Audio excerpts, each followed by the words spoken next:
Yes, good morning to all. My name is Gumle Chandrasen. Actual now is lecture start now. Previous lectures we discussed to the public finance topic. In the topic, we are trying to understand what is a public finance. Clear? In the same lecture, we are trying to understand how that importance to the each state. Clear? On your screen, you are now on again my share screen. I think clear. So these topics is already over. What is a public finance? That is an intro is over. Function is also we discuss obligatory and optional functions. Then also see the meaning and nature of public finance. Clear definition is also discussed. Of Dalton and Finlay Shiraz, I'm not taken more time for here. Johnson and Demock also discussed in previous lecture. Difference between I think you are understand well. And I think we are come to tree diagram, and in the tree diagram I think majority topic is over, right? Public expenditure, revenue, capital expenditure, development expenditure, and non-government expenditures. I think that topic is completed, right? Public expenditure, complete. And now we come to the second topic under the tree diagram, right? Public revenue. Clear? Whether I am wrong, please correct me simultaneously. तर मी कुठं चुकत असेल तर मला लगेच तुम्ही correct करणार आहात. ओके, तर आपण हा टॉपिक आज पुढे कंटिन्यू करणार आहोत तसाच.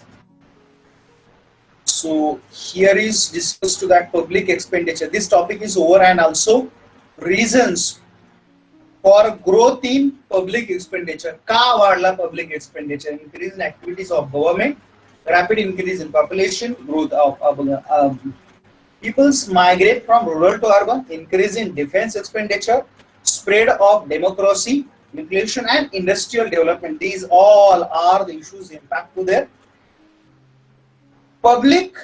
Come to the here issues. There is comes to the revenue from taxes and also non-taxes. I think taxes is I think already I discussed with you. Clear? Taxes बद्दलचं आपलं बोलणं बऱ्यापैकी झालं असावं असं मला थोडंसं वाटतंय. क्लिअर? आणि टॅक्स मध्ये मी हे पण तुम्हाला बोललेलो आहे की taxes comes to the government from various ways, direct and indirect taxes. Clear?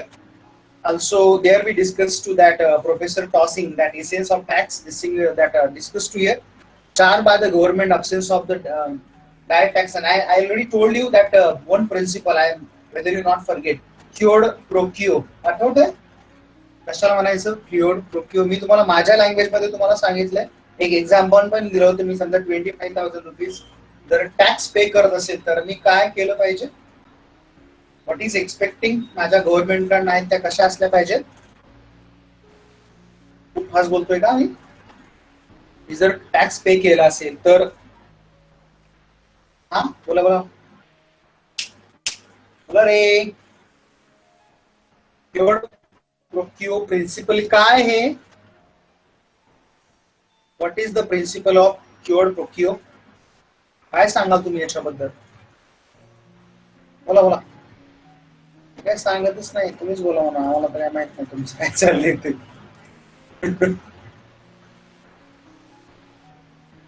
Taxpayers cannot claim. Yes, very good, very good, very good. Whether we pay the tax, you never be claim on government. So and so money I pay to government and I want the benefit. असं तुम्हाला काही बोलता येणार नाही. Clear? किंवा हे झालं मग प्रोफेसर टॉसिंगचं किंवा सेलिंग पण काय म्हणतात की टॅक्स कंपल्सरी तुम्हाला गव्हर्नमेंटला द्यायचंच आहे, but without reference to special benefit. तुम्हाला काही बेनिफिटचे एक्सपेक्टेशन गव्हर्नमेंट कडे ठेवता येणार नाही किंवा तुम्ही ठेवूच शकत नाही. You have no right. Clear? नंतर काही फीचर्स वरती फोकस केला आपण टॅक्सच्या, की tax is a compulsory payment to government, right? आणि हे लिगली आहे. तुम्ही आपल्या नेशन मध्ये राहतात तर तुम्हाला गव्हर्नमेंटला टॅक्स पे करावा लागतो, आणि जर तुम्ही पे केला नाही तर तुम्हाला पनिशमेंट असते. म्हणजे in short tax is a compulsory. पण त्याचा अर्थ प्रत्येकाने पे करायचा आहे, पण तुम्हाला टॅक्सचा एक क्रायटेरिया आहे ना. You follow the criteria. तुम्हाला तेवढं इन्कम असेल तर टॅक्स पे करावा लागतो. I agree. नाही, यू आर ऍग्री. मी तर ऍग्री आहेच. तुमचं जर तेवढं इन्कम असेल तर तुम्हाला तो टॅक्स पे करायचा, आणि जर नसेल तर तो तुम्हाला पे करायचा नाहीये. सिंपल. क्लिअर. आणि second, one more important feature of the tax paying to the, that is a common interest. तुम्ही टॅक्स पे करता म्हणजे सोसायटीच्या डेव्हलपमेंटसाठी तू जातो रे. जे गव्हर्नमेंट आपण पाहिलं ना national income circular, that payment goes to the making infrastructure to our country. आपल्या नेशनचे इन्फ्रास्ट्रक्चर साठी तो टॅक्स जातो. आता करप्शन हे दुसऱ्या गोष्टीत पण जातो, आपण सर्क्युलर फ्लो मध्ये पाहिलेलं आहे. Clear. So this is one more feature. It is a common interest to the tax paying. Clear. So this is most important here. Another one, features of that proportionate benefits, whether pay the taxes. तर तुम्हाला त्याचं काही direct benefit नाही मिळणार, ते common benefit असणार. That is a proportion of benefit. मला सांगा, रोड झाले हायवेचे, आता सगळं बीओटी काय म्हणतो आपण, बिल ऑपरेट अँड ट्रान्सफर. पण ते रोड्स आपण वापरतो ना. Clear. These roads we can use for us, for our, आपल्याला गरज आहे म्हणून ते रोड्स आपण वापरत असतो. म्हणजे थोडक्यात काय, these all are the features of taxation. Clear. आता तो टॉपिक नाहीये कॅनन किंवा प्रिन्सिपल ज्याला आपण म्हणतो, किंवा अजून तुमच्या लँग्वेज मध्ये रूल्स किंवा अजून सिंपल अझम्पशन्स. म्हणजे तुम्हाला टॅक्स चे अझम्पशन नाहीये. किंवा बीकॉमला, सॉरी SY बीकॉमला गेला तर आहे की टॅक्स कसा असावा, की त्याच्यात कॅनन ऑफ इक्वॅलिटी जर टॅक्स वाचाल तर तुम्हाला लक्षात येईल. इक्वॅलिटी म्हणजे हाय इन्कमला जास्त टॅक्स, लो इन्कमला कमी टॅक्स. सिंपल. म्हणजे इक्वॅलिटी असायला पाहिजे. सर्टिनिटी पाहिजे टॅक्सेस मध्ये. That certainty to taxpayer should know the advance of much taxes to pay. Clear. This is the one condition, or this is the one. Taxpayer ला tax हा convenience असला पाहिजे. आता थोडं सोपं झाले ना, हल्ली वेबसाईट आहे, तुम्ही सहजासहजी टॅक्स कन्सल्टंटची हेल्प करून टॅक्स पे करू शकता. आणि महत्वाचं म्हणजे that tax collection should be the minimum. तो टॅक्स पेअरला तो त्याचं इन्कम आहे म्हणून त्याला टॅक्स आहे, पण तो आवाच्या सवा टॅक्स नसावा. इकॉनॉमी ज्याला आपण. So these are the conditions, principle or also can called assumptions. Clear. हे काय तुम्हाला सिलेबसला नाहीये डिस्कस करायला, जस्ट सब्जेक्ट आला म्हणून मी तुम्हाला सांगितलं. Clear. So these are the features of taxation. Taxes also some there is the, now we see the tax types. Non tax revenue याच्यानंतर मी तुम्हाला बोलेल. क्लिअर. आपण सध्या टॅक्सेस वरती फोकस करतोय. So there is a types of taxes. माहिती असतील तुम्हाला असं मी एक्सपेक्टिंग करतोय. माहिती आहे ना तुम्हाला, तुम्ही ब्रिलियंट स्टुडंट आहात, यू नो व्हेरी वेल. सांगाल काय? Yes, direct tax. मला सांगा, दोन टॅक्स मध्ये हे माहिती आहे तुम्हाला, ह्या डिफरन्स काय याच्यामध्ये. आता जरा महत्वाचा question, what is the main difference between direct and indirect tax? Yes please, काय सांगा.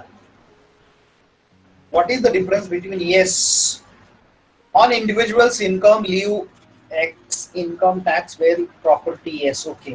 अँड डायरेक्ट इनडायरेक्ट डिफरन्स सांगा मला. डिफरन्स तुम्ही एक्सप्लेनेशन सांगा मला. Yes, that is the main difference. Transfer, transferability. Answer is clear. एकच डिफरन्स, मेन डिफरन्स आहे त्याच्यामध्ये. It is a prime difference. या clear. Transferability. Yes, absolutely right. One person to another person. Direct tax मध्ये tax तुम्हालाच भरावा लागतो. का? तर तुमचं इन्कम ते आहे म्हणून. तो तुम्हाला लावला टॅक्स दुसऱ्याकडनं भरू नाही शकत. तो तुम्हाला भरायला काय तुम्ही करू शकतो, आपण तुमचं इन्कम आहे म्हणून तुम्हाला टॅक्स आहे, लक्षात घ्या. तसं इनडायरेक्ट टॅक्सेस मध्ये नाहीये. इनडायरेक्ट टॅक्सेस हा गुड्स आणि सर्व्हिसेस वरती लावला जातो. आणि अजून एक डिफरन्स आहे, direct tax is a compulsory आणि indirect taxes is not compulsory. तुम्हाला का, तुम्ही गुड्स परचेस केली तर तो टॅक्स गव्हर्नमेंटला नाही. तुम्हाला गुड्स पाहिजे तर तुम्ही घ्या. तुम्हाला कोणी सांगितलं घ्यायला specially? To tell you must purchase that goods. तुम्ही घ्यावा असं काही कंपल्शन नाहीये तिथे. You have option. Clear? So these are the two types. You are already familiar with them.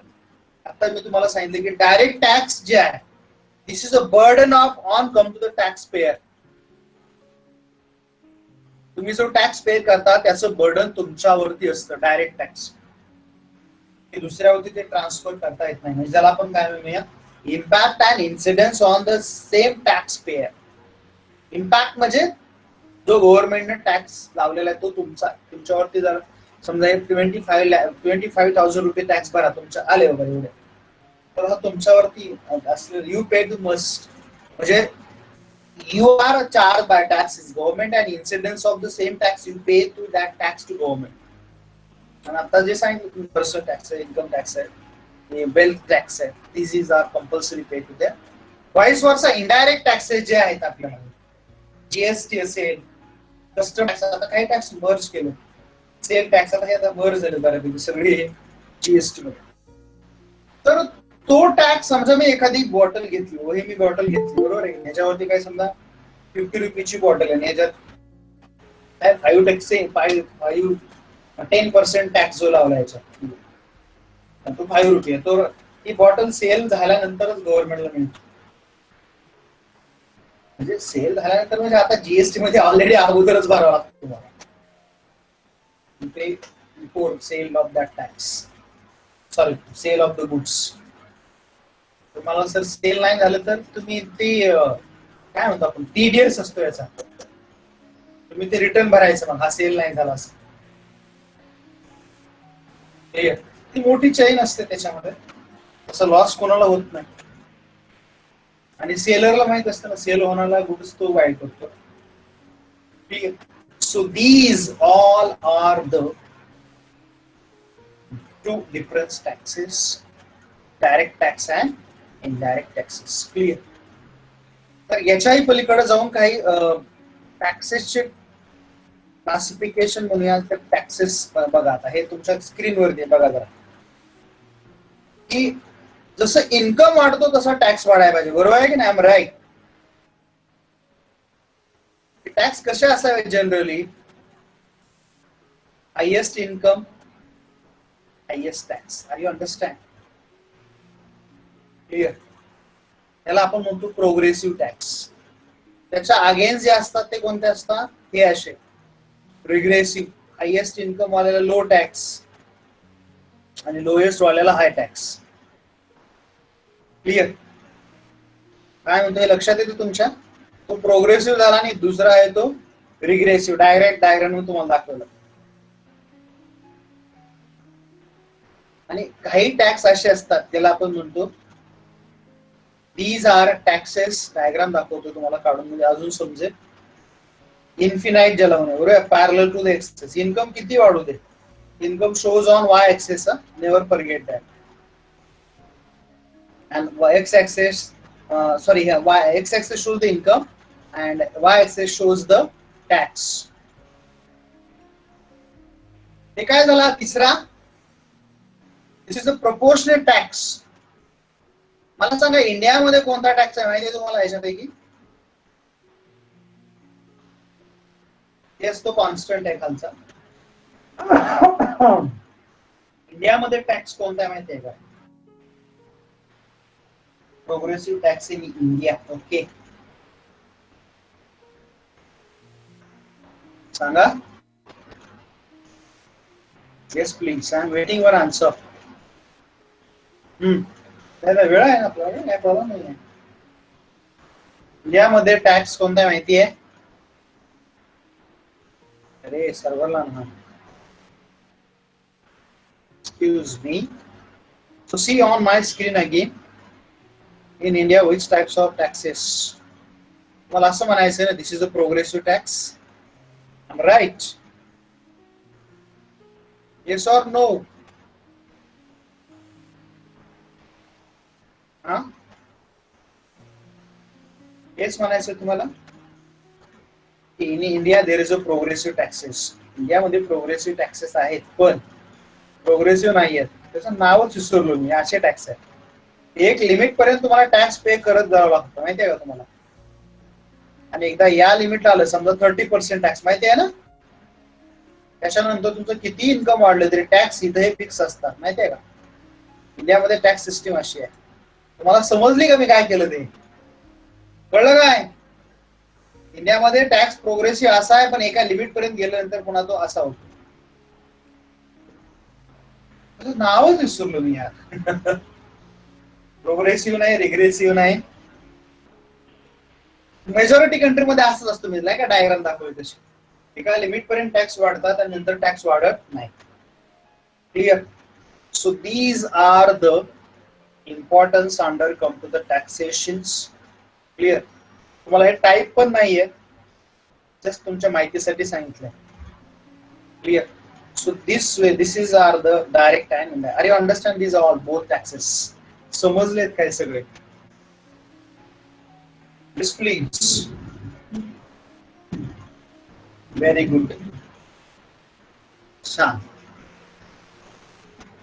पुढच्या टॉपिक कडे जाऊया. पुढचा टॉपिक याच्यापेक्षा सोपा आहे. टॅक्स सोडून जे गव्हर्नमेंटला रेव्हेन्यू मिळतं आपण त्याला म्हणतो non tax revenue. Or you understand what I tell you?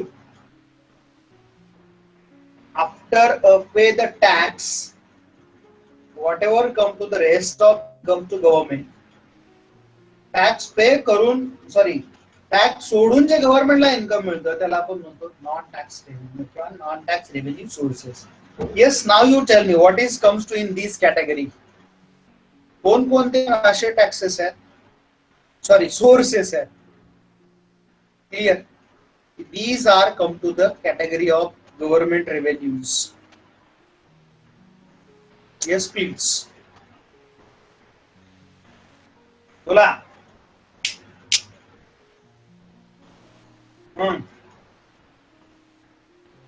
काय सांगाल? Which are the sources to government? Yes, key from exam registration, UPSC, MPSC. Clear? तुमच्या लक्षात येते ना क्वेश्चन काय विचारलं? Yes, absolutely right. की टॅक्स सोडून सुद्धा गव्हर्नमेंटला काही इन्कम्स मिळतात. Right. Government comes to the income from that sources. There is a not come to that income to the government from taxes, but also come to the other sources. Clear? So this is called non. Yes, absolutely. त्यालाच आपण काय म्हणतो?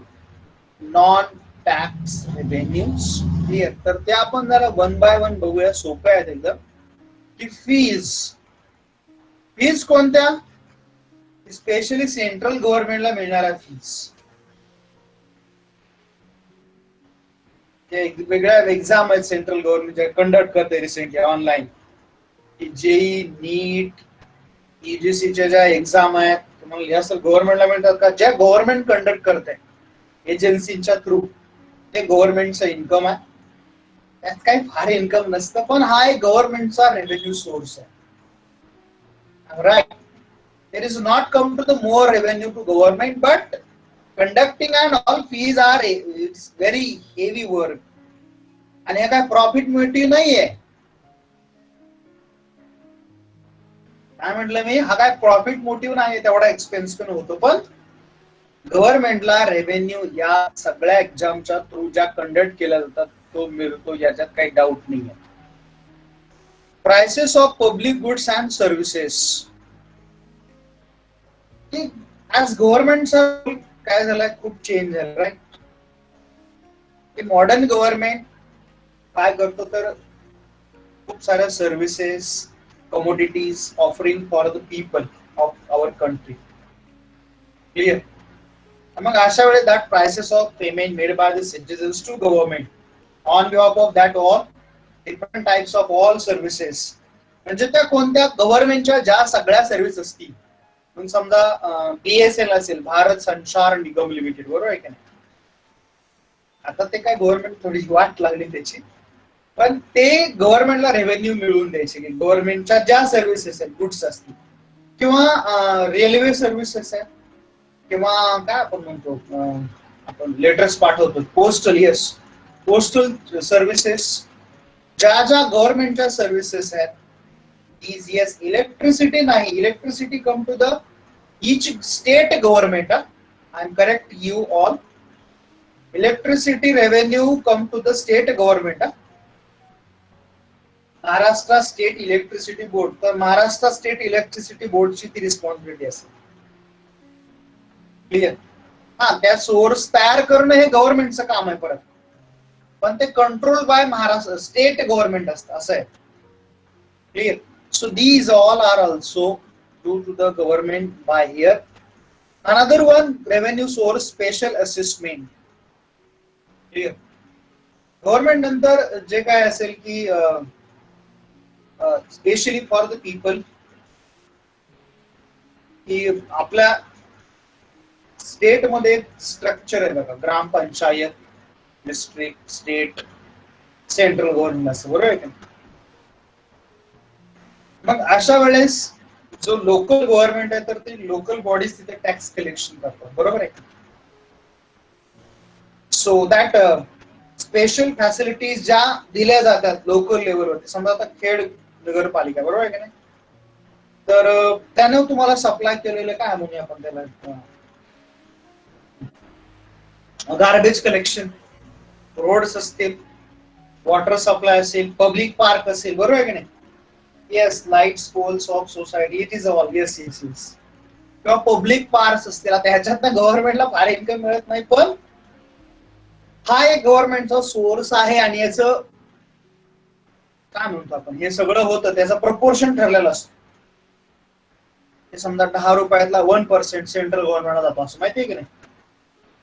तुम्हाला कसं काय जातो की नाही, स्वच्छ भारत अभियानाच्या अंतर्गत तुमच्याकडे पर तिकीट 2 रुपये होते, माहितीये का. तसंच जातो तो 10 रुपयात 100 रुपयात 10 रुपये असं काहीतरी आहे, प्रपोर्शन ठरलं. खूप सारे होतात, तुम्ही काय एक करणार आहे, 1 रुपयातून 1 जण देणार आहात का? 1000 लोकांनी दिले तर 1000 रुपये झाले, लाख लोकांनी दिले तर 1,00,000 रुपये झाले, एक रुपयाचे. Are you understand? So this all are goes to the central government account, that is called special assessment. Fine and penalties public आहे इथं, बरोबर आहे की नाही, आणि लॉ अँड ऑर्डर गव्हर्नमेंटला कंट्रोल मध्ये ठेवावं लागते, बरोबर आहे. आणि जे कुणी लॉला व्हायलेट करतील, अशा लोकांवरती सिग्नल जम्पिंग असेल, आय एम राईट, किंवा तुम्ही काय प्रोटेस्ट केला आणि प्रोटेस्ट करताना तुम्ही काय केलं, रोड्स किंवा गव्हर्नमेंटच्या काही का हे असतील, बसेस असतील, ते फायर केलंय, I am right. So you are as a citizen, you are violating the laws which made by our government, right? So at the moment you have to the charge by government fines and some cases penalties also. Clear? तर हे सुद्धा आहे गव्हर्नमेंटला, सोपन काही खूप मिळतं असं नाही, पण आहे.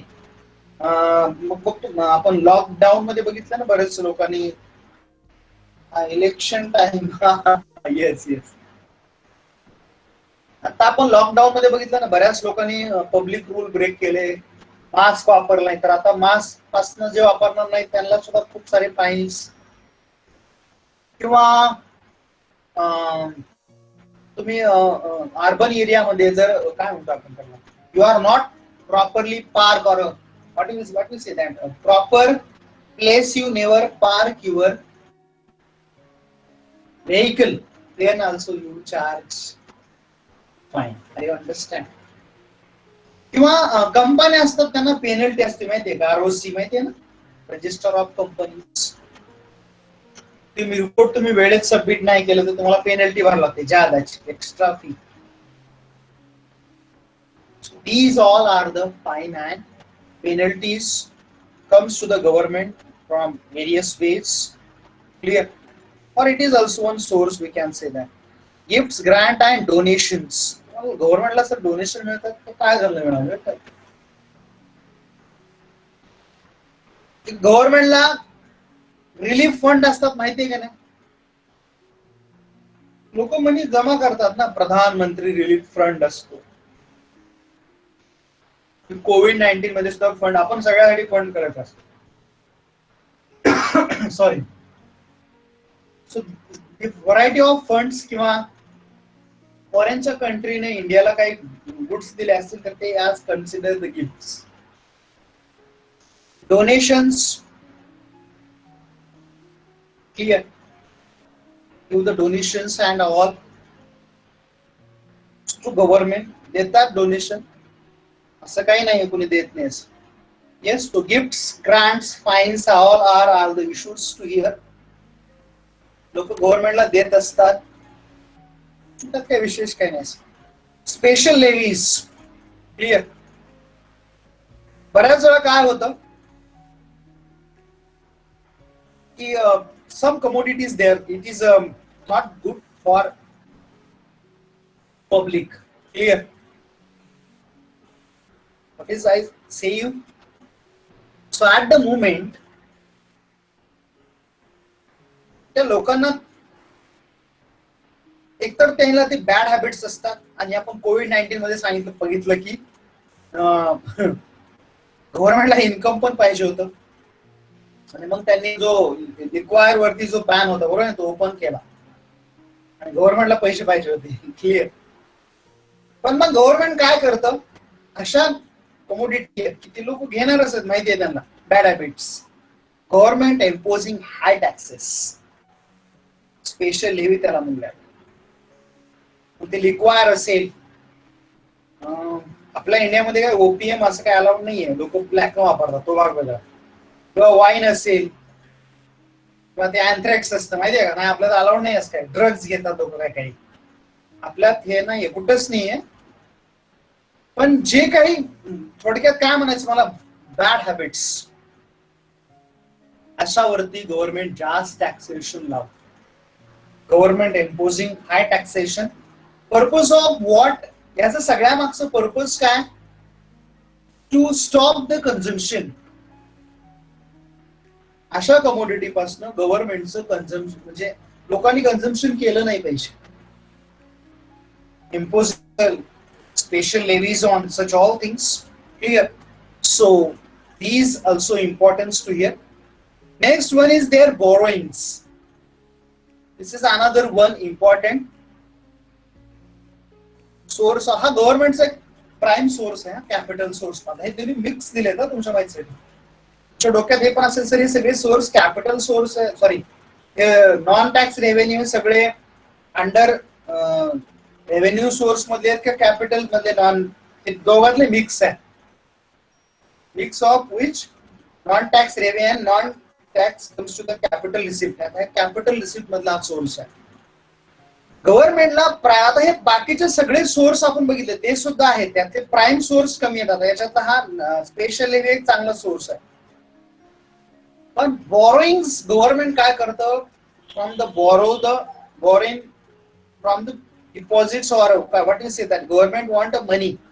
गव्हर्नमेंटला ज्यावेळेस मनी पाहिजे असतात तर गव्हर्नमेंट काय करतं, ते बॉन्ड्स किंवा सिक्युरिटीज आरबीआयला सेल करतं, आणि आरबीआय त्या सिक्युरिटीज ओपन मार्केटमध्ये सेल करतं, आणि ओपन मार्केटमध्ये सेल केल्यानंतर त्याच्यात लोकांनी इन्व्हेस्टमेंट केल्यानंतर ते गव्हर्नमेंटला मनी मिळतं. क्लिअर. थोडीशी अशी प्रोसेस आहे. Clear. So here is also one of the source of government revenues which is called borrowings. थोडक्यात काय वाक्य लक्षात ठेवा, गव्हर्नमेंट जे लोन घेतं आणि ते डोमेस्टिक असतं आणि फॉरेनचं पण असतं. डोमेस्टिक म्हणजे आपल्या देशामधनं, आणि फॉरेन म्हणजे आपण म्हणतो काय म्हणतो IBRD, international bank of reconstruction and development, आणि इंटरनॅशनल मॉनिटरी फंड. क्लिअर. किंवा बऱ्याच वेळा फॉरेन कंट्री पण लोन देतात, असं काही नाही फक्त यांनीच द्यायला पाहिजे. Many time many foreign countries also offering to the loan. आता ते तुमचे रिलेशन कसे आहेत त्याच्यावरनं तुम्हाला ते लोन्स ऑफर करतात. Are you understand what I tell you? तुमचं रिलेशन कसं आहे, how is the relation with your foreign countries? Clear. So these are the all are the non-tax revenue source. Are you understand that all please? समजलेत का सगळ्यांना? बोला, काय problem? Yes, I'm waiting your reply. Sir reply करायला पाहिजे ना तुम्ही, 6 लोक असेल ना. बोला बोला, काय प्रॉब्लेम? ऑल इज वेल. मस्त आहे, म्हणजे अगदी डोक्याच्या वरनं जात नाही, हे तरी काही कमी नाही. Okay, so these all are the sources, non-tax revenue of the sources of government revenue is clear. Okay, so next topic is GST. आता हे तुम्हाला माहिती, आता इथे टॉपिक नाही आहे, फक्त थोडंसं जनरल नॉलेज म्हणून बघूया आपण. काय तुम्हाला जीएसटी बद्दल काय माहिती आहे? What you know about the GST? काय सांगाल? इनडायरेक्ट टॅक्स आहे, व्हेरी गुड, नो डाऊट हा इनडायरेक्ट टॅक्स आहे. अजून काय सांगा? Yes, I am waiting for reply. Don't panic.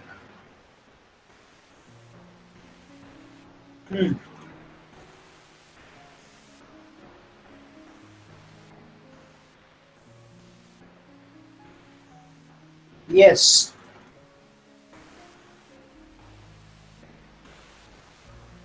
तर हा इनडायरेक्ट टॅक्स आहे, ऍब्सोल्युटली आहे. हा टॉपिक तुम्हाला नाही, पण मी थोडक्यात घेतो इथं. SY BCom ला सेमिस्टर 4 ला तुम्हाला टॉपिक आहे हा. टॅक्स इंट्रोड्यूस कधी केला होता? जुलै 2017. फायनान्स फर्स्ट इन वर्ल्ड मध्ये 1954 ला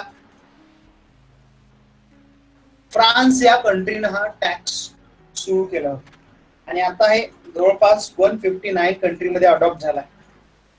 इंडिया मध्ये अटल बिहारी वाजपेयी यांच्या गव्हर्नमेंट पासून त्याच्यावरती वर्क सुरू होतं की हा टॅक्स इम्प्लिमेंट करायचा. क्लिअर? जीएसटी मध्ये माहिती आहे तुम्हाला, गुड्स अँड सर्व्हिस टॅक्स म्हणतो, आणि याच्या टॅक्सेस स्लॅब्स कशा आहेत आता एवढ्या चेंज झाल्या. Yes, it is a smart tax system. Yes, असं म्हटलं जातं. 0% ते 28%. आता एवढे चेंज झाले, आता मलाच तो ओरिजिनल काय माहित नाही. रिसेंट इयर खूप सारे चेंजेस केले गव्हर्नमेंट, पण एवढं मला माहिती आहे, जेवढं माहिती आहे मी तुम्हाला सांगतो नक्कीच. किंवा special tax 0.25 on the semi procedures precious stones वरती लावला जातो, आणि याच्या अंडर ही लाईन जरा लक्षात ठेवा, म्हणून म्हणतो व्हिडिओ जरा बघायचं. बघत नाही तसं, लेक्चरचं रिपीट असतं, कशाला बघायला पाहिजे. Service tax, central excise duty, surcharges, customs duty, octroi जो होता तो पण इन्क्लूड केलाय, मॅट. क्लिअर? आता टॅक्स, इनडायरेक्ट टॅक्स ह्या जीएसटीचं स्ट्रक्चर कसं बघायचं? स्टेट गव्हर्नमेंट ज्याला आपण म्हणतो, yes, for state goods and service tax आहे, आणि सीएस म्हणजे सेंट्रल असा आपल्या इंडियामध्ये घेतला जातो. इथं मस्त दिसतो तो कॉलम तुम्हाला वरती, आणि तो कलेक्ट कसा झाला जातो? तो अगोदर ओल्ड रिजिम होतं व्हॅट, आणि revenue will now be shared between the central आणि स्टेट, असं ते शेअरिंग आहे याच्यामध्ये. क्लिअर? बेनिफिट्स काय या टॅक्सेसचे आता हे तुम्हाला नाही आहे, तरी सुद्धा मी थोडक्यात सांगतोय. बिझनेस आणि it is very easy to compliance, एक सारखेपणा आणि युनिफॉर्मिलिटी ज्याला म्हणतो, रिमूव्हल द केस स्केडिंग ज्याला आपण म्हणतो, problems, improving competitiveness, gain to the manufacture and exporters. Consumer साठी का तर सिंगल अँड ट्रान्सपोर्ट आहे, रिलीफ फॉर सगळ्या टॅक्सेस पासून, आणि स्टेट साठी काय simple and easy to administration, better controls on leakage, higher revenue efficiency. Clear? तर हे असं आहे, लिमिटेशन आहे, ते दिलेले नाही आहेत बुक्स मध्ये, का नसतील दिलेले तुम्हाला पण माहिती आहे. I am right? Why not they given the limitation in books that such taxes you know very well? Clear? का दिलेले असतील तुम्हाला ते नक्कीच माहिती आहे. क्लिअर? तर हे असं जीएसटी मी तुम्हाला थोडक्यात सांगितलं. आपल्याला टॉपिक तो काय यावर्षी एवढा डिटेल मध्ये नाहीये, तुमच्या टेक्स्ट मध्ये दिलेलं आहे. I am right? जे तुम्हाला आता सांगितलं धावत पळत सांगितलं, काउन्सिल काय असतं, स्टेट काय असतं, शेअरिंग कसं आहे, एक्सपेक्टेड बेनिफिट मी सगळ्यांचे सांगितले की सेपरेट कोणाला कसे आहेत. आणि एक मला वाटतं एक रिसिट पण दिलेली आहे, मी बघितली होती, टीचिंग करण्याच्या अगोदर हे sample showing the GST voucher नावाचे एक आहे बघा. तर you see to your screen, sorry screen text मध्ये आहे. Did you understand? Clear? So it is one of the tax. Clear? तुम्हाला सर याचे क्वेश्चन असतील का? अजून तरी नाही, पुढच्या वर्षी कदाचित विचारतील. Clear? So now going to the next topic. This is the public debt. Public debt सुद्धा हा एक रेव्हेन्यू सोर्स आहे. जसं रेव्हेन्यूचे सोर्स आपण बघितले त्याच्यामध्ये हा एक वेगळा टॉपिक आहे. Government taken loans. It is like a private individual. The government also need to the raise loans. So in fact, raising debt is the most common activity of any government. कोणताही government घ्या, tax त्याला पाहिजे असतो आणि त्याला revenue साठी मिळवण्यासाठी बऱ्याच वेळा त्याला लोन पण घ्यावं लागतं. आता तुम्ही बघितलं ना, महाराष्ट्र गव्हर्नमेंटनं लोन घेतलंय पब्लिक ट्रान्सपोर्टच्या सॅलरी करण्यासाठी, माहिती आहे ना. जे पब्लिक ट्रान्सपोर्ट आहे महाराष्ट्रातले जे आहे तर त्याच्यात बऱ्याचशा लोकांच्या सॅलरी दिवाळीच्या अगोदर गव्हर्नमेंटला करायचं आणि त्यांना काही फारसं सफिशियंट रेव्हेन्यू मिळालेलं नाही. Never generate sufficient revenue. I am right? So government taken loans. मला हे सर महाराष्ट्राचं आहे, हो सेंट्रल पण असं घेत असतं. Government expenditure generally exceeds government revenue. आणि तो का लोन घ्यावा लागतं गव्हर्नमेंटला?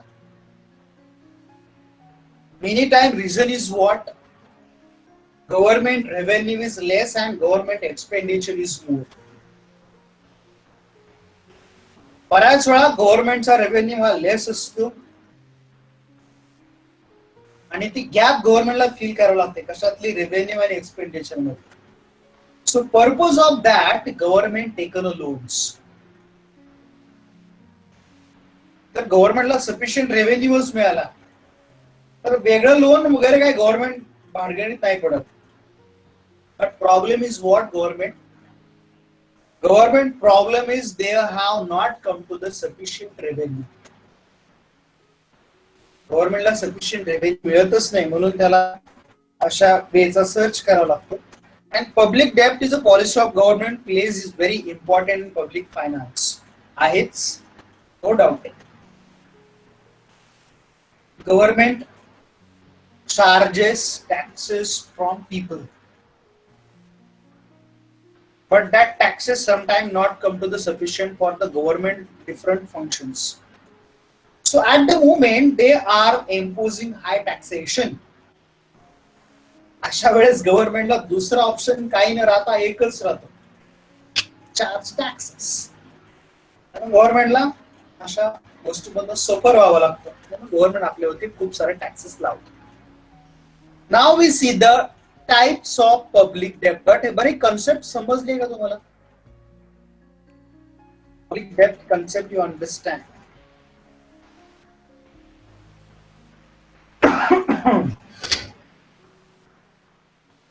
तो फास्ट जातो ऐसा नहीं होत ना? Yes. फास्ट चाललो आहे खूप.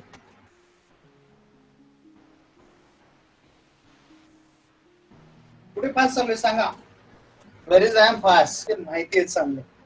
You are also familiar with these types. Yes, you are already familiar. तुम्ही टेक्स्ट एकदा बघितलं असेल तरी सांगितलं माहिती होईल आणि नसेल बघितलं तरी मागापासून बोलतोय तुमच्या लक्षात पण आलं असेल. येस, इंटरनल डेप्ट आणि एक्सटर्नल डेप्ट. गव्हर्नमेंट लोन कधी कधी कसं घेतं तर आपल्या देशामधनं पण घेतं आणि फॉरेन मधनं पण घेतं. आणि दोन टाईपचे डेप्ट आहेत. One is internal dept and another one is external dept. Loan ज्यावेळेस आपल्या नेशन मधनं गव्हर्नमेंट घेतं आरबीआयच्या थ्रू, आरबीआयला सिक्युरिटी सेल करतो. आरबीआय त्या सिक्युरिटी सिटीजन्सला, बँकला, सगळ्यांना सेल करते. क्लिअर? आणि मग त्याच्या थ्रू गव्हर्नमेंटला जे लोन मिळतं, येस, त्याला आपण काय म्हणतो? These are the internal loans.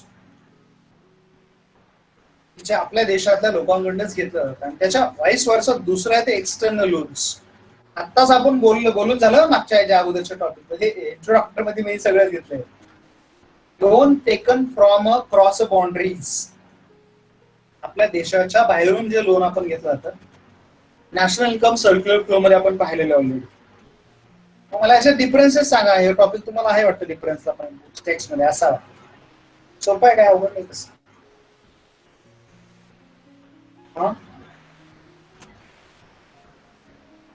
What do you say the difference between foreign loans and what do you say that external debt and internal debt? काय डिफरन्स आहे याच्यामध्ये?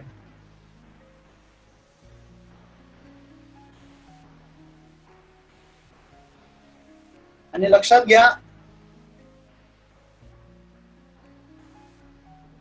काय डिफरन्स सांगता येईल तुम्हाला याच्यामध्ये? What you say few differences between the domestic loan और foreign loan? आपण इंटरनल आणि एक्सटर्नल म्हणतो. Are you say something some differences? Little bit you are the sure. मी सांगतो तुम्हाला पहिला डिफरन्स सांगता येईल की त्याचा इंटरनल लोन आहे जे आपल्या देशातल्या लोकांकडूनच घेतलं जातं आणि फॉरेन किंवा एक्सटर्नल लोन आहे ते फॉरेन वरनं घेतलं जातं. आरबीआय ज्यावेळेस सिक्युरिटी सेल करते कोणाला बँकांना तर त्याच्यात आरबीआयच्या सिक्युरिटी परचेस कराव्याच लागतात. म्हणजे काय काही लोन गव्हर्नमेंटला द्यावंच लागतं. मला जर असं असतं हो म्हणून त्याला काय म्हटलंय कंपल्सरी असतं मेनी सिच्युएशन्स किंवा सम सिच्युएशन मध्ये काय होतं ते yes external loans is more burden on government and vice वर्सा. हे ॲब्सोल्युटली राईट. म्हणजे तुम्ही त्याच्यात त्या सिक्युरिटी परचेसच करावं लागतात. म्हणजे ते आरबीआयच्या सिक्युरिटी परचेस केला तर ते आरबीआय कडे मनी जातो तो गव्हर्नमेंटला पुढे वापरला जातो. बरोबर आहे. तसं फॉरेन ला कंपल्सरी तुम्ही मागू नाही शकत आम्हाला लोन द्याच म्हणून. तुमची फायनान्शियल कंडिशन बघूनच तुम्हाला IMF असेल फॉरेन कंट्रीज असेल दे ऑफर यू. अनदर डिफरन्स आता जसं सांगितलं की बर्डन का तर करन्सी वेगळी आहे. आपली करन्सी वेगळी आहे म्हणजे आपल्याला आपल्या लोन रिपे साठी आपलीच करन्सी यूज होणार म्हणजे आपल्यातच मनीचं काय होणार सर्क्युलेशन होणार. You can say the money multiplication. आपल्याच कंट्रीचं मनी आपण इथं वापरतोय ना सो मनी मल्टिप्लिकेशन इथं होईल. पण जर तुम्ही फॉरेनचा मनी घेतलात तर तुम्हाला त्याचं त्या करन्सीमध्ये लोन रिपे करायचं ते थोडं चॅलेंजिंग आहे. आणि तुम्हाला मी सांगितलं ती करन्सी मिळवायची म्हणजे तुम्हाला त्याच्यात एक्सपोर्ट करावा लागतो. आपल्यात आपली करन्सी प्रिंट तरी करून त्याची रिपे करू शकतो ना तिथे देशातच घेतले असेल तर हे पण चान्सेस देअर. तसं फॉरेन असेल तर तसं तुम्हाला करता येणार नाही. आणि आपल्या देशात नाही यायचं असेल तर काही फारशा फॉर्मॅलिटीज नाहीये. महत्वाचा डिफरन्स आहे काय means there is no any long or lengthy formalities because government want loan to government take over the what do we say that give the securities and all taking immediately loans. Foreign वरनं घेताना मात्र खूप formalities आहे.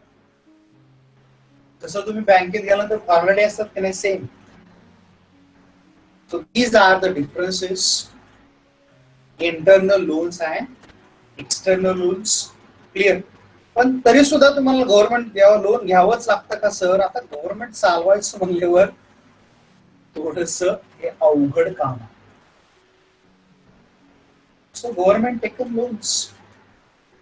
Clear? So this is the one more important term which is called public डेप्ट. मधल्या ह्या दोन concept बघितले आपण. नंतर आहे फिस्कल पॉलिसी. ही पॉलिसी थोडीशी नवीन आहे तुमच्यासाठी. आणि काय policy? This is the government adjustment spending levels and tax rates to the monitor and influence the nation's economy. आपली इकॉनॉमी रन होत असताना इकॉनॉमीला चांगला प्रॉपर कंट्रोल करण्यासाठी एक पॉलिसी आहे आणि जिला आपण फिस्कल पॉलिसी म्हणतो. What is called be here policy is called fiscal policy where we want properly run to our state. There is some tools used by government to the controlling government activities and which is come there there is come to the government tax. See on my screen, I used to pen. Government expenditure, EXP, I write in very short here. And government debt.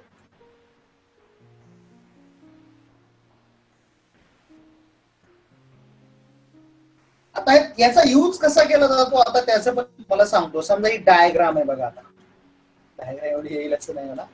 समजा economy मध्ये inflation deflation चालू आहे, बरोबर आहे.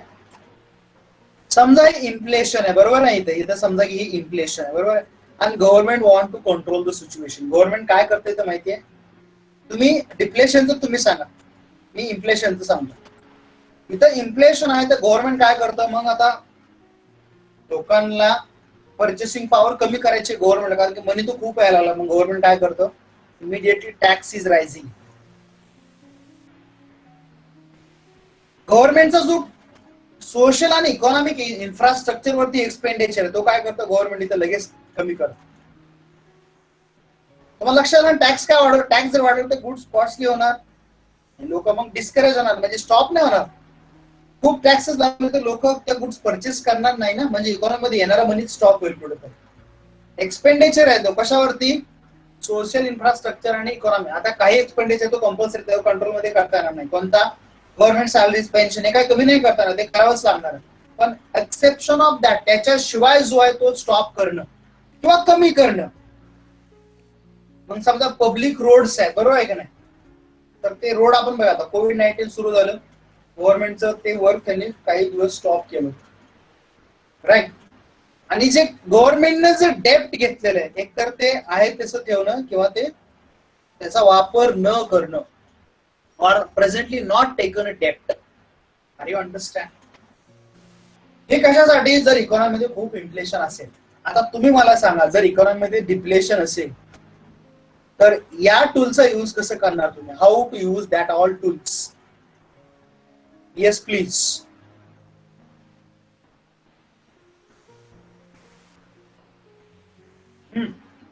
या टूलच्या या policies आहेत. डिफ्लेशन मध्ये इकॉनॉमीला रिकव्हर करायचं, तुम्ही कसं करणार, बाहेर काढण्यासाठी काय करायचं.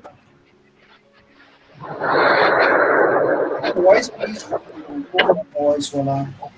आवळे Pushkar please of your mic. हा बोला, कोणी बोलणार असेल तर बोला, माइक राहील पण असा आवाज नका मध्येच करू. येस, गव्हर्नमेंट काय करेल, इतर टॅक्सेस कमी करेल, आणि टॅक्स कमी केलं तर लोक जास्त बाय करतील, म्हणजे इकॉनॉमीमध्ये मनी येईल. पब्लिक पर्चेसिंग पॉवर वाढायची असेल तर, म्हणून माहिती आहे ना गव्हर्नमेंट आता काय केलंय, गव्हर्नमेंट एम्प्लॉई आहेत त्यांना 10,000 रुपये सेंट्रल गव्हर्नमेंटचे. वाचता का नाही न्यूजपेपर, कारण की मार्केटची पर्चेसिंग पॉवर कमी झाली आहे. एडी सांगतोय ना, एडी, ईडी नाही, एन्फोर्स डिपार्टमेंट तो वेगळा, एडी ऍग्रीगेट डिमांड, इकॉनॉमीची ती वाढवायची. Clear. So these rising to the aggregate demand, G plus I plus G addition X minus M, ती वाढवण्यासाठी गव्हर्नमेंट सॅलरी मध्ये म्हणजे इन ऍडव्हान्स 10,000 रुपये सेंट्रल गव्हर्नमेंटच्या लोकांना देतं. आणि जे डेप्ट आता लोन गव्हर्नमेंट वाढवायला लागलं घेण्यासाठी, का तर आता गव्हर्नमेंटला इकॉनॉमीला वरती आणायची, बूमला कडे आणायचं, असून बूम कडे जायला वेळ आहे. कधी कधी खूप वरती गेलं तर 2014च्या अगोदर, मनमोहन सिंगच्या गव्हर्नमेंटच्या अगोदर खूप सारे इन्फ्लेशन होतं. म्हणजे इन्फ्लेशनचे ऍडव्हान्टेज पण आहेत, डिसएडव्हान्टेज पण आहेत, but many time these are also getting the advantages. Clear? So this is called fiscal policy. Clear? Are you understand these policies and that deal with just I told you here, public expenditure of public revenue and public debt. Clear? Can you understand these policies? Diagrams set काढून दाखवू. And is implemented by the government. Are you understand? Yes, please reply. बोलत जा रे जरा फटाफट. नाही समजलं म्हणजे मला पण लक्षात येतं की कुठे थांबायला पाहिजे. 11 बरोबर 12 वाजता थांबणार. जास्त पॅनिक होऊ नका. 2 लेक्चर आहेत ना आपले, थोडं जास्त भरा, 10 मिनिटं आपण जास्त घेतो, काय नाही, जास्त वेळ नाही घेत तसा. 40 मिनिटाचं लेक्चर आहे ना, सगळं बरोबर. नेक्स्ट आहे फायनान्शियल ऍडमिनिस्ट्रेशन. क्लिअर. आपल्या नेशनमध्ये टॅक्स कलेक्ट करण्यासाठी एक ऍडमिनिस्ट्रेशन पाहिजे, टॉप टू बॉटम, राईट. अगदी तलाट्यापासून गावामध्ये आपण तलाट्याकडे आपण तो शेतसारा भरत असतो की नाही, तिथपासून ते अगदी सेंट्रल पर्यंत एक ऍडमिनिस्ट्रेशन आहे गव्हर्नमेंटचं, revenue collection, that is called financial administration. And what is the role of that financial administrations to smooth and efficient implementation of government revenue, expenditure and debt policy of the government? दिल्लीच्या गव्हर्नमेंटला खेडमध्ये काय करायचं असेल तर ते खेडच्या गव्हर्नमेंटच्या through जाणार, दिल्लीचे लोक इथं नाही येणार. आपल्यात एक ऍडमिनिस्ट्रेशनचा एक चांगला सेटअप आहे. It is the best setup of one of the financial administration, right.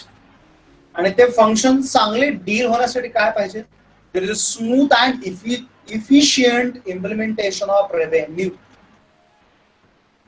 Expenditure and डेप्ट पॉलिसीज ऑफ द गव्हर्नमेंट. नुसतं कलेक्शन नाही, मनी आलाय पाहिजे आणि गेलाय पाहिजे, राईट. त्यामध्ये जगबुडीच्या तिथे एक ऍक्सिडेंट झाला होता 2-3 वर्षापूर्वी, माहिती आहे तुम्हाला, right. There is a accident आणि मग त्या इमिडिएटली त्या लोकांना रिलीफ म्हणून गव्हर्नमेंट मनी डिक्लेअर केले, 2 लाख रुपये 3 लाख रुपये सेंट्रलनं डिक्लेअर केले इमिडिएटली. त्याच दिवशी संध्याकाळी मनी रत्नागिरी जिल्ह्याच्या कलेक्टर डिपार्टमेंटला तो मनी ट्रान्सफर झाला, 1 करोडच्या वर काहीतरी अमाऊंट, आणि तो इमिडिएटली इथं खेड पोलीस स्टेशनच्या आहे तिथं त्याच्या थ्रू तो झाला, तिथं लगेच चेक द्यायला सुरुवात केली. यू अंडरस्टँड हे काय हो, इट इज ऍडमिनिस्ट्रेशन. नाहीतर तुम्ही जर डिसिजन मध्ये खूप लॉंग लेंदीपणा केला तर पब्लिक व्हायलेट होतं, बरोबर आहे ना. त्या ऍक्सिडेंटची इंटेन्सिटी खूप जास्त होती. आता ती मिस्टेक त्या ड्रायव्हरचीच होती, क्लिअर. पण त्याच्यात जी लोक डाईट झाली तर त्या लोकांना गव्हर्नमेंटने रिलीफ म्हणून मनी दिली. पैसे देऊन कोणताही माणूस परत येत नाही, पण त्याच्यावर काय म्हणतो आपण, थोडस रिलीफ मिळू शकते, त्या फॅमिलीचा लॉस लॉंग टर्म मधला थोडासा कव्हर होऊ शकतो. तर मी फक्त सांगितलं yes, less burden, financial support, या क्लिअर. तर हे गव्हर्नमेंटचं ऍडमिनिस्ट्रेशन थ्रू चालतं. This is a financial administration. मी त्याचं एक्झाम्पल देऊन तुम्हाला सांगत होतो. Preparation and implementation the all government policies. सेंट्रलच्या पॉलिसी अगदी खेडमध्ये राबवायचं म्हणलं किंवा कोणत्याही स्टेटमध्ये, तर त्या स्टेटचं ऍडमिनिस्ट्रेशन तिथं आहे, किंवा त्या स्पेसिफिक विलेज मधनं त्यांना रेव्हेन्यू कलेक्ट करायचं आणि गव्हर्नमेंटला पाठवायचं. There is also administration. Clear. So these all are the importance to economy, and financial administration is very important to the growth of the country and all. तुमचं administration खूप चांगलं पाहिजे, स्पेशली रेव्हेन्यू आणि expenditures, कारण की policy form तुम्ही तिथनच करू शकता. आपली डेमोक्रॅटिक सिस्टीम आहे आणि आपण डेमोक्रॅटिक सिस्टीम मध्ये accepted or rejected we still depend on employee, government administration. And many times the question is arises, government is very slow, means what, government financial administration not work properly. आपण बऱ्याच वेळा बोलतो की नाही government खूप slow आहे sir, government policy खूप काय म्हणतो लेंदी आहेत, लॉंग आहेत. कन्क्लुजन इज व्हॉट, गव्हर्नमेंटचे हार्ड आणि फार डिसिजन्स होत नाही. म्हणजे कुठेतरी त्याचा फायनान्शियल डिसिजन मध्ये एक टाइपचा स्पीड नाही आहे.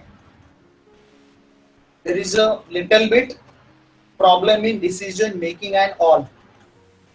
जर तिथं स्पीड असेल तर हा प्रॉब्लेम येत नाही. Clear. So this is one more important thing. This is called financial administration. Clear. Are you understand that concept. गव्हर्नमेंटचं रेव्हेन्यू आणि एक्सपेंडिचरला मॅनेज करणारं एक ऍडमिनिस्ट्रेशन ज्याला आपण म्हणतो फायनान्शियल ऍडमिनिस्ट्रेशन, वेगळं काहीच नाही. क्लिअर. एक टॉपिक आपण जस्ट इंट्रोडक्टरी करू आणि आपण थांबूया. क्लिअर. इंट्रोडक्टरीज करायचे त्याची. Yes. And your favourite topic is called that is budget. मला वाटतं तुम्ही या बजेट मध्ये बद्दल तुम्ही ऑलरेडी आपल्या मागच्या वर्षीच्या एक्झिबिशनला तुम्ही बघितलेलं आहे. प्रोजेक्ट होता बजेट वरती, बऱ्याचशा ऍक्टिव्हिटीज होत्या तशाच रिलेटेड. काय सांगाल, what is mean by budget? Government budget मी सांगतो, फक्त तुम्ही बजेट बद्दल मला सांगा. What is your knowledge about a budget? काय सांगाल? Yes, tell me please.